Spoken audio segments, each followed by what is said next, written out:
Ladies and gents, boys and girls, welcome back to some more Monster Hunter Double Cross. Now, earlier today, I realized that, Dak, we haven't actually showcased every monster or documented every monster in Monster Hunter Double Cross. The new ones, that is. And I was like, dude, you're totally right. We should totally do that. Even though the game itself isn't come to America, or probably won't ever, and it isn't right now, it does not mean I shouldn't still record these monsters. That way you guys can take a look at them. So we're going to do that.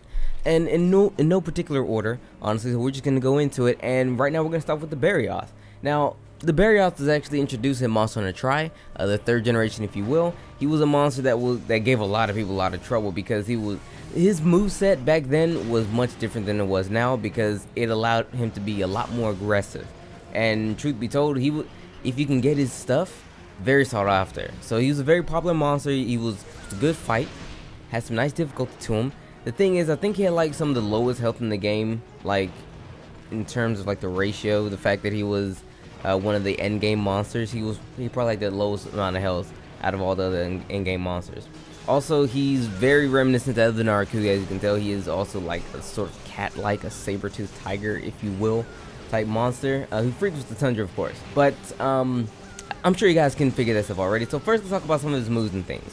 Now, a lot of his attacks actually stayed the same. Let's talk about what's new first. Now, this pouncing attack that he has is very similar to the Narakuga. This is actually new. That's new as of this game. He did not have a pouncing attack. That was one of the things that set him apart from Narakuga.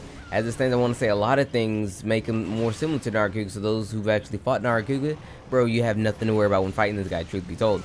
So he has the pounce and the hip check. The hip check was given to him in Monster Hunter 3 Ultimate. He never had a hip check before. And in place of the hip check, they took away one of his most devastating attacks. Whenever he would come into an area, he would fly, obviously. He'd fly into an area, and then he would spot you, and then way in the sky, he would fly, swoop down, if you will, and do this huge, not really huge, but he would swing his arm at you, and he'd do massive damage. Kind of hard to explain, but a lot of people just called it the Superman, because you would just be chilling, and out of nowhere, boom, 50% of your health gone. Okay, they completely got rid of that attack for the most part. The only time you'll even see anything reminiscent to it is whenever he decides to wall cling. He doesn't wall cling as often, but so long as his spikes are okay on his arms there, he can only do it when he has spikes on his arms. When you break those spikes, he can't wall cling. But when he wall clings, he'll do the same type of attack, but it doesn't do as much damage, and it loses the wow factor. So outside of that, if you've ever fought Narakuga before, like, you should be in good hands. Okay, there's not a whole lot. See, there's the wall cling, huzzah! See that? But imagine that from when you can't see, like you can't see him, and then he'll boom hit you with that. But as it stands, if you fought Narakuga, like I said 4 times already, you should know how to fight this guy, because it's really no different. Add the fact that he has a snowball, and that's it, bro. But anyway, now that we talked about him and his little bit of history and whatnot, let's talk about his armor, because his armor is still really good. Now, his armor, I'm gonna go low rank and then high rank. His armor, high rank and then G rank. Apologies. His armor in high rank gives out Vault, Expert, negative to Stamina, and Constitution. Well, 8 points in the Constitution, so you can like gem in a bit more to get Constitution. However, it only has 4 slots in his armor, so if you want Constitution plus 1, you're gonna get that Stamina down, because it's already down anyway. But if you get it, it's gonna make it go down further, and I don't know if you can actually make it come back up. So, I mean, it's not bad. As it stands, you can look at it. Vault, Stamina, Vault, Expert, and Constitution allows you to move a bit, and with a bit more, have a bit of critical to some of your attacks. Now, speaking of critical, his weapons are really good too. But we will talk about that very briefly after I finish talking to you guys about his G rank armor. His G rank armor is a lot better, very stylish looking as well. So if you like that fashion stuff, rock his G rank stuff. His G-rank gear has Volt, Expert, Evasion, and Constitution. Expert 2, I should say. So 15 points into Evasion, 15 points in Expert, Evasion 1, Constitution, and Volt. Add those skills together, you're looking very agile, mobile, dangerous even. And that's really what the Barioth is all about. So truth be told, his G-rank armor is exactly what the Barioth is necessarily built for. Now his weapons are pretty good. I'll admit they're pretty good. They are kind of like Narakuga in the sense they have a lot of affinity. They usually always come with 2 slots, so that way you can do a little something crazy with that right there. However, the attack itself isn't normally the greatest. They tend to cap out at about 300, maxed out all the way. The sharpness doesn't go purple naturally. They tend to only actually go purple with sharpness +2, but the white on it is very decent. The element is pretty decent as well. Some of his ice weapons have actually quite a bit of ice, but it's the affinity that really makes his weapons stand out.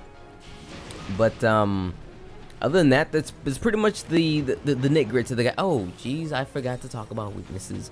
Well, you guys you should know by now. Anything that's in the tundra or frequents the tundra or like lives in the tundra has a very big weakness to that fire, and the Barioth is no exception. Couple that with fire and then ice. Excuse me, not ice. Fire. That'd be kind of crazy. Fire and then thunder, and then you have my man in a nutshell just then and there. So with that being said, there's not really much else for me to say about this guy. Just the fact that I'm glad to see that he came back. You know what I mean? I'm glad that he's back. He was one of my favorite monsters back in the day, but they did change him up. And the more they change him, the more I kind of get mad because he's not the same guy they used to know. You know what I mean? But as it stands, that's just par for the course now. Now there's a bunch of other monsters that we have yet to talk about. I'm thinking Barioth, Gravios, Kongala, a couple other guys I can't think off the top of my head right now, but there's a couple of the monsters out there that we've yet to talk, and I'm looking at my man's right here, and he's saying there's 8 monsters that we've actually yet to cover. So we'll cover all 8 of those monsters. I'll try to do, I'll start with like 1 to 2 a day or something like that, because I mean, I should be able to get you guys more videos soon. There's been a huge hiatus on the videos, like the frequency, because of you know, me working, like I said before, my other videos. But I believe the work volume will start to return to normal because I actually got all 3 days off this weekend.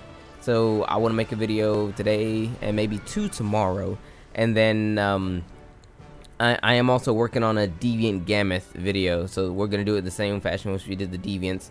I just have to get my resources back together to make those again, because I don't have the resources that I would normally have to make those Deviant videos for Double Cross. So we'll figure stuff out when things come around. I'll definitely try to get that those Deviant videos knocked out for you, because I'm working on a brand new template, and whenever you work on a brand new template, it's kind of hard to replicate what you were using before, because you kind of can't, because it's all brand new.